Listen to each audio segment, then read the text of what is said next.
மாந்தை தீவு இன்னைக்கு கூட சேட்டலைட் பிக்சர் பார்த்தீங்கன்னா, அந்த பிளானிங் எப்படி பண்ணாங்கன்னு பார்க்க முடியும். அந்த கிரிட் பேட்டர்னில் இருக்கிற அந்த லேஅவுட். அது மட்டும் இல்லை, இந்த மொஹஞ்சதாரோ ஹரப்பா இன்னும் அந்த சேட்டலைட் வியூ பார்த்தீங்கன்னா, அங்கே சதுரம் சதுரமாக, கட்டம் கட்டமாக ஒரு முறைப்படுத்திய ஒரு நகர அமைப்புகளை எல்லாம் பார்க்குறோம். ஸோ ஏன் அப்படின்னு பார்க்கும்போது, இது ஆன்ம தொடர்புடையது என்ற விஷயம்தான் ரொம்ப முக்கியங்க. ஏனென்றால் இதுக்கு எடுத்து கையாளக்கூடிய கணக்கு எதிலிருந்து எடுக்கப்படுகிறது என்றால் இயற்கையிலிருந்து எடுக்கக்கூடியது.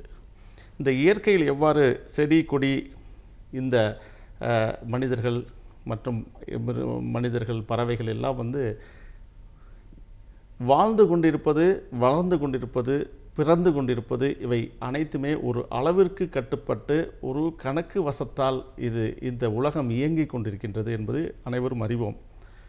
சரியாக மழை வருவது, வெயில் அடிப்பது, இவையெல்லாம் ஒரு ரிதமிக் ஆர்டர், அதாவது தொடர்ந்து ஒரு ஆர்டரில் நடந்துட்டுருக்கு பாருங்கள். அந்த ஆர்டர் இந்த கட்டடக் கலைஞர்கள் ஆய்வு செய்தது. அது நீங்கள் கூட சொல்லலாம், அந்த தென்னை மரத்தில் பார்த்தீங்கன்னா கோடு கோடாக இருக்கிறோம். ஒவ்வொரு கிளை விழுகும்போதெல்லாம் ஒரு கோடு விழுந்துகிட்டே இருக்கும். இது என்ன தானாகவே விழுவதில்லை, அதற்கு ஒரு கணக்கு உண்டு. ஒரு கணக்கு, அந்த கணக்கு என்ன கணக்கு, இந்த உலகம் இயங்குவது எந்த கணக்கில் இயங்குது அப்படிங்கிறதெல்லாம் ரொம்ப ஆய்வு செய்தார்கள் முன்னோர்கள். அதை அப்படியே இம்ப்ளிமெண்ட் பண்ணது, அப்ளை பண்ணினாங்க நம்ம கட்டடக்கலையில், மரபு கட்டடக்கலையில். அந்த இயற்கையில் இருக்கும் விதி இந்த கட்டடக்கலைகள் பிரயோகப்படுத்தப்பட்டது. நல்லா சொல்கிறேங்க, முக்கியமான விஷயம், இது கட்டடக்கலை மட்டும் அல்லங்க, சங்கீதத்துக்கும் அப்படித்தாங்க, நாட்டியத்துக்கும் அப்படித்தாங்க. இயற்கையில் கிடைத்த விதியை, இயற்கையில் பார்த்த விதியை, இயற்கையை ஆராய்ந்து அதில் பார்த்த விதியை இது அப்ளை பண்ணினாங்க. இந்த நாட்டியத்திலும் சரி, இலக்கியங்களிலும் சரி, இந்த சிற்பத்திலும் சரி, கட்டடத்திலும் சரி, ஓவியத்திலும் சரி, ஒரே கணக்கு, ஒரே இலக்கணம், ஒரே விதி. அது என்ன விதி என்றால், இயற்கை விதிக்கப்பட்ட, இயற்கை தன்னை விதித்து கொண்ட அந்த விதி, அதனுடைய கணக்கு முறைகள் அனைத்துமே அனைத்து துறைகளிலும் நாம் முன்னோர்கள் அதை அப்ளை பண்ணினாங்க. அதனால்தான் நாங்கள் கட்டும் கட்டடங்கள்லாம் உயிர் கட்டடங்கள் என்று சொல்வோம். அது ஒரு கட்டடத்தில் அமைக்கக்கூடிய அறைகளானாலும் சரி, அளவுகளானாலும் சரி, அது இயற்கைக்கு கட்டுப்பட்ட விதி.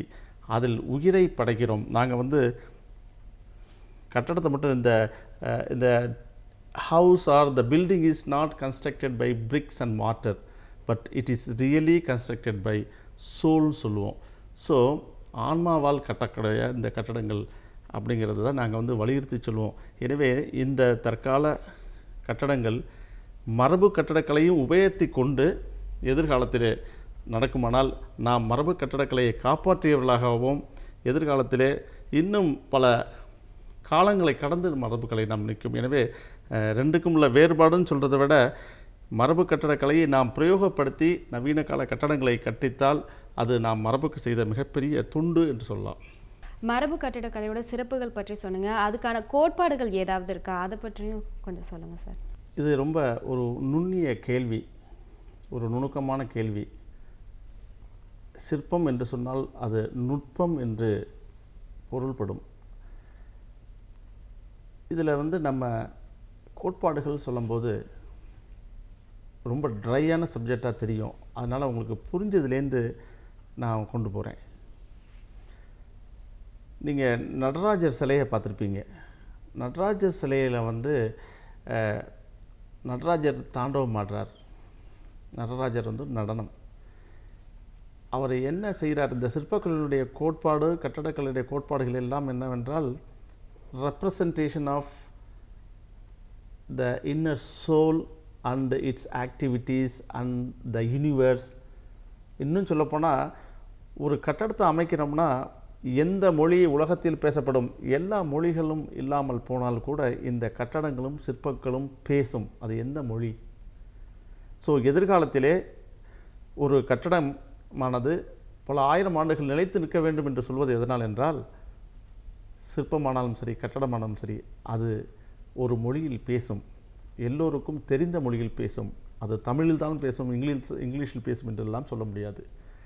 ஸோ எதை பேசுகிறது என்றால், இந்த பிரபஞ்சத்தினுடைய ஆர்டர், அவன் கண்டுபிடித்த ரகசியங்கள், இந்த பூமி எவ்வாறு சுழல்கிறது, இந்த பிரபஞ்சம் எவ்வாறு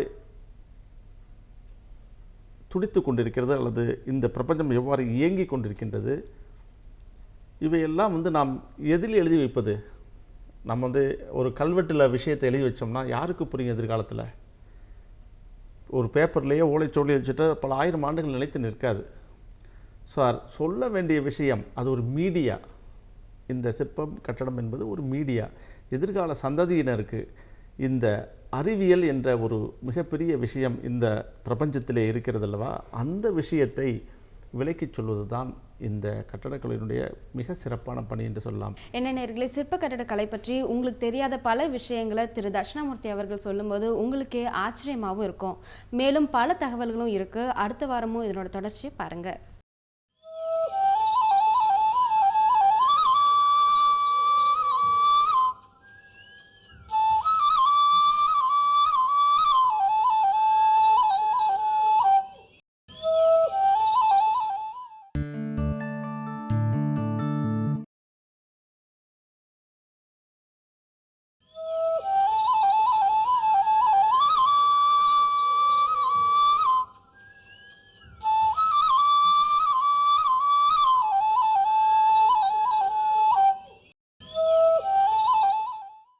வணக்கம் நேயர்களே, பல்வேறு கோயில்களை பெருந்தச்சராக இருந்து கட்டிய கலைச்செம்மல் திரு தட்சிணாமூர்த்தி அவர்களை நம் விருந்தினர் நிகழ்ச்சியின் வாயிலாக இன்றும் நாம் சந்திக்கலாம். வணக்கம் சார். வணக்கம்.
மரபு கட்டிடக்கலையோட சிறப்புகள் பற்றி சொன்னீங்க. அதுக்கான கோட்பாடுகள் ஏதாவது இருக்கா? அதை பற்றியும் கொஞ்சம் சொல்லுங்கள் சார். இது ரொம்ப ஒரு நுண்ணிய கேள்வி, ஒரு நுணுக்கமான கேள்வி. சிற்பம் என்று சொன்னால் அது நுட்பம் என்று பொருள்படும். இதில் நம்ம கோட்பாடுகள் சொல்லும்போது ரொம்ப ட்ரையான சப்ஜெக்டாக தெரியும். அதனால் உங்களுக்கு புரிஞ்சதுலேருந்து நான் கொண்டு போகிறேன். நீங்கள் நடராஜர் சிலையை பார்த்துருப்பீங்க. நடராஜர் சிலையில் நடராஜர் தாண்டவம் ஆடுறார். நடராஜர் நடனம். அவர் என்ன செய்கிறார்? இந்த சிற்பக்கலையினுடைய கோட்பாடு, கட்டடக்கலையுடைய கோட்பாடுகள் எல்லாம் என்னவென்றால், representation of the inner soul and its activities and the universe. இன்னும் சொல்லப்போனால், ஒரு கட்டடத்தை அமைக்கிறோம்னா எந்த மொழி உலகத்தில் பேசப்படும் எல்லா மொழிகளும் இல்லாமல் போனால் கூட இந்த கட்டடங்களும் சிற்பங்களும் பேசும். அது எந்த மொழி? ஸோ எதிர்காலத்திலே ஒரு கட்டடமானது பல ஆயிரம் ஆண்டுகள் நிலைத்து நிற்க வேண்டும் என்று சொல்வது எதனால் என்றால், சிற்பமானாலும் சரி கட்டடமானாலும் சரி அது ஒரு மொழியில் பேசும். எல்லோருக்கும் தெரிந்த மொழியில் பேசும். அது தமிழில் தான் பேசும், இங்கிலீஷில் பேசும் என்றெல்லாம் சொல்ல முடியாது. ஸோ எதை பேசுகிறது என்றால், இந்த பிரபஞ்சத்தினுடைய ஆர்டர், அவன் கண்டுபிடித்த ரகசியங்கள், இந்த பூமி எவ்வாறு சுழல்கிறது, இந்த பிரபஞ்சம் எவ்வாறு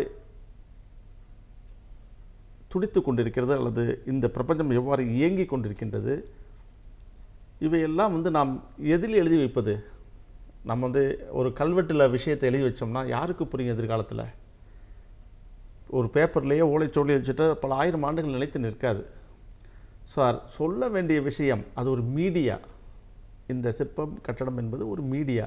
எதிர்கால சந்ததியினருக்கு இந்த அறிவியல் என்ற ஒரு மிகப்பெரிய விஷயம் இந்த பிரபஞ்சத்திலே இருக்கிறதல்லவா, அந்த விஷயத்தை விளக்கிச் சொல்வது தான் இந்த கட்டடக்கலையினுடைய மிக சிறப்பான பணி என்று சொல்லலாம். இது ஒரு மத சம்பந்தப்பட்டதோ இல்லை மொழி சம்பந்தப்பட்டதோ என்று கூட சொல்வதற்கு ஒன்றுமே இல்லை. காரணம் என்றால் இந்த சிற்பமும் கட்டடமும் செக்யூலர் என்று சொல்வோம். It is not religious, but religion is given a very good patronage என்று சொல்லலாம். ஜெயினமும் இந்த சிற்ப கட்டடக்கலைக்கு மிகப்பெரிய ஆதரவு கொடுத்தது, புத்தம் கொடுத்தது, இந்து மதம் கொடுத்து கொண்டிருக்கிறது. ஆனால் உண்மையிலேயே இது ஒரு செக்யூலர். இந்த இலக்கியங்கள் கேள்விப்பட்டிருப்போம் நம்ம. ஸோ இந்த சிற்பங்கள் ஒரு இலக்கியத்துக்கு கூட வடிவம் கொடுக்க முடியும். சிலப்பதிகாரத்திற்கு வடிவம் இந்த சிற்பங்கள் மூலமாக கொடுக்க முடியும். அந்த பூம்புகாரிலே அந்த காலத்தில் எப்படி நெடுங்கல் மன்றம், பாவை மன்றம்லாம் இருந்ததோ அதெல்லாம் பார்த்திங்கன்னா இன்றைக்கி சிலப்பதிகாரத்தில் படிக்கிறோம் நம்ம.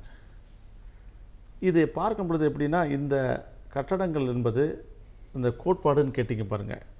அந்த கோட்பாடை சொல்கிறதுல ரொம்ப முக்கியமான விஷயம், இந்த நடராஜருக்கு திருப்பி வரேன்னா, அந்த நடராஜர் தனது வலது கையிலே என்ன வைத்திருக்கிறார், இடது கையிலே என்ன வைத்திருக்கிறார், இரண்டு கைகளையும் எப்படி வைத்திருக்கிறார், கால் ஏன் அப்படி வைத்திருக்கிறார் என்பதையெல்லாம் பார்க்கும் பொழுது இது ஒன்றும் சாதாரண விஷயமல்ல. இது பிரபஞ்சத்தினுடைய தத்துவத்தினுடைய அல்லது பிரபஞ்சத்தினுடைய அறிவியலை வெளிப்படுத்தும் ஒரு சிற்பம் என்று சொல்லலாம்.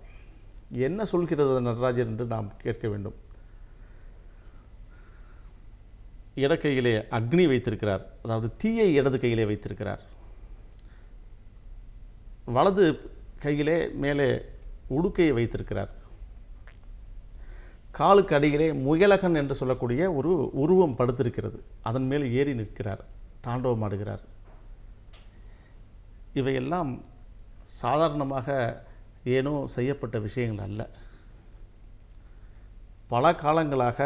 பல காலங்களுக்கு முன்னர் இந்த பிரபஞ்ச ரகசியங்களை கண்டுபிடித்தவைகளையெல்லாம் அந்த நடராஜர் பிம்பத்திலே அவர்கள் பதிவு செய்திருக்கிறார்கள் என்பதுதான் முக்கியம். நடராஜர் என்பது ஒரு ஆவணம். நடராஜர் சிவன் பெருமான் என்று சொன்னாலும் கூட அதை உள்ளே நாம் நுணுகி பார்த்தால் இந்த சிற்பிகள் அதனை ஒரு ஆவணப் பொருளாக நாம் பார்க்க வேண்டும். சொல்ல வேண்டுமென்றால் அந்த உடுக்கை என்பது சத்தத்தினுடைய வடிவம். அது இந்த உலகிற்கு இந்த சப்த பிரம்மம் என்று சொல்வோம். அதாவது நாம் சொல்லும் சொல்லுக்கு இந்த ஒளி, உலகத்திற்கு இந்த சப்தத்திற்கெல்லாம் காரணம் ஒளி என்று சொல்வோம், சவுண்ட் என்று சொல்வோம். அது தனது வலது கையிலே உடுக்கையை வடிவத்திலே கொடுத்து கொண்டிருக்கிறார். இடது கையிலே இருக்கும் அந்த தீயானது லைட் வடிவம், ஒளியினுடைய வடிவம். இது ஒளி லைட் வடிவம். வலது கையில் இருக்கும் உடுக்கையானது லைட், அதாவது சவுண்ட் வடிவம், ஒளி வடிவம் என்று சொல்லலாம். ஒளி கிடைத்து விட்டது, ஒளி கிடைத்து விட்டது. அடுத்ததாக ஒரு உலக இயக்கத்திற்கு மிகவும் மூலப்பொருளான ஒரு முக்கியமான விஷயம் வேண்டும். காலம் என்று ஒன்று வேண்டும். அந்த காலத்தை தனது காலால் மிதித்து கொண்டிருக்கிறார் இந்த நடராஜர். அந்த காலுக்கு அடியிலே படுத்து கொண்டிருக்கும் அந்த உருவத்தினுடைய பெயரை முயலகன் என்று சொல்வோம். முயலகன் என்றால் முயற்சி செய்வதுதான் முயல். முயன்று கொண்டிருக்கும் அந்த விஷயம் என்னவென்றால் முயற்சிப்பது, முயன்று கொண்டிருப்பது, அசைந்து கொண்டிருப்பது, துடித்து கொண்டிருப்பது என்றெல்லாம் சொல்லலாம். அதற்குத்தான் கையில் பாம்பு கூட கையில் அந்த சர்ப்பத்தை வச்சிருக்கிறார் அவர். அது எப்போவுமே இட் இஸ் மூவ்மெண்ட்டை காமிக்கிறதுக்காக. ஸோ எப்போதும் இந்த காலம் அசைந்து கொண்டே இருக்கும், நடந்து கொண்டே இருக்கும், போய்கொண்டே இருக்கும். அதுக்குத்தான் அந்த முயலகனை தன் கால் கீழே போட்டிருக்கிறார். அதை மிதித்து கொண்டிருக்கிறார் என்றால் அதை கட்டுப்பாட்டுக்குள் வைத்து கொண்டிருக்கிறார் என்ற பொருள். இந்த பரம்பொருளான அந்த சிவபெருமான் என்று சொல்லலாம் நடராஜர் இந்த மூன்றையும் கண்ட்ரோல் வச்சிருக்கிறார். அதாவது ஒளி, சவுண்ட் மற்றும் காலம். இன்னொன்று முக்கியமாக இருக்க வேண்டும். இவை மூன்றும் இந்த உலகத்திலே நடைபெறுவதற்கு முக்கியமான காரணம் ஒன்று உண்டு என்றால் அதற்கு நடைபெறும் இடம் வேண்டும். அது ஸ்பேஸ் என்று சொல்வோம். அந்த ஸ்பேஸ் உள்ளே ஒரு எனர்ஜி துடித்து கொண்டிருக்கிறது. அந்த துடிப்பு அந்த ஸ்பேஸ் என்ற இடத்திலே நடந்து கொண்டிருக்கு. நமக்கு கூட இதயத்தை கூட இடம் என்று சொல்வோம். இடதுபுறம் இருப்பது இடம் என்றால் இடப்புறம் வாருங்கள் என்றால் இடது பக்கம் வாருங்கள் என்று பொருள். ஆனால் ஏன் அந்த இடம் என்ற பெயர் வந்தது என்றால் நமக்கு அந்த ஸ்பேஸ், அந்த இடம் இருப்பது இந்த இடதுபுறம்தான். அந்த இடம் என்பது ஸ்பேஸ் என்ற பொருள். அது ஒரு வெற்றிடமாக இருக்கிறது. சித்தகாசம் என்று பொருள். அதற்கு தமிழிலே அதற்கு சிற்றவை என்று பொருள். அந்த சித்த ஆகாசத்திலே ஒரு துடிப்பு நடந்து கொண்டிருக்கிறது. துடிப்பு அது வந்து தொடர்ந்து ஒரு ரித்தமாக நடந்து கொண்டிருப்பதால் அது துடிப்பு நடனம் என்று சொல்லலாம். துடித்து கொண்டிருப்பது நடனம் என்று பொருள். எனவே நம்மளுடைய உடலிலே ஒரு சித்தாகாசம் உண்டு. நம்மளுடைய அதில் ஸ்பேஸ் என்று சொல்லப்படுவோம். அது ஒளி அணுக்களாலும் ஒளி அணுக்களாலும் சவுண்ட் அணுக்களாலும் இந்த லைட் அணுக்களாலும் அது இணைந்து கொண்டு காலத்தை வென்று துடிப்புற்று காலமாக அது துடிப்பாக அது இருந்து கொண்டு அது செயலுக்கு வருகிறது என்றுதான் பொருள். ஸோ உலகத்தில் நடக்கக்கூடிய ஒவ்வொரு செயல்பாட்டிற்கும் நீங்கள் வந்து இந்த லைட் என்று சொன்னேன். அந்த லைட் வந்து நாம் காணக்கூடிய பொருள்கள் அனைத்திற்கும், வெளியே காணப்படும் பொருள்கள் அனைத்திற்குமே இந்த லைட், அதாவது பொருளுக்கு சப்ஸ்டன்ஸ் லைட். அது வெளியே காணப்படும் அத்தனை பொருள்களுக்குமே அது லைட் தான் சப்ஸ்டன்ஸ். நாம் வார்த்தை பேசும் ஒவ்வொரு வார்த்தைக்குமே சவுண்ட் தான் சப்ஸ்டன்ஸ். ஸோ இந்த சப்ஸ்டன்ஸ் இரண்டையுமே வந்து இதுதான் உலகம். காலத்தினுடைய கணக்குக்கு கட்டுப்பட்டு இந்த வாயால் சொல்லப்படக்கூடிய வார்த்தைகளுக்கு எவ்வாறு உருவாகின்றன என்பதற்கும், கையால் செய்யக்கூடிய பொருள்கள் எவ்வாறு உருவாகின்றன என்பதற்கெல்லாம் இந்த மூலாதாரமான ஒரு விஷயம் தேவை. அது ஒளி என்ற அணுக்களால் அது உருவானவை. அது இயல்பில் அது சப்ஸ்டன்ஸ் என்று சொல்லப்படுகின்றன. வெளியே தெரியும் கைகளால் செய்யப்படக்கூடிய விஷயமானாலும் சரி, நாம் சொல்லப்படும் விஷயங்களாலும் சரி, அது மேட்டர் என்று சொல்லப்படுகின்றன. So substance மேட்டராகிறது. இந்த மாதிரியான இதுதான் பிரபஞ்சத்தினுடைய இயல்பு. நீங்கள் இந்த 7ஆம் அறிவுன்னு படம் பார்த்துருப்பீங்க. அதில் கூட கடைசியில் ஒரு வசனம் வரும். நம்ம கும்பிட்றது வந்து சாமின்னு நினைக்கக்கூடாது, அது சயின்ஸுன்னு நம்ம நினைக்கணும். ஸோ அறிவியலை தான் நம்ம கும்பிட்றோம். அறிவியல் தான் அறிவியல் தான். அறிவியலுடைய வெளிப்பாடு தான் கட்டடங்கள், அறிவியலுடைய வெளிப்பாடு தான் சிற்பங்கள், அறிவியலுடைய வெளிப்பாடு தான் மொழி என்று கூட சொல்லலாம். இவ்வாறாக இந்த இயற்கை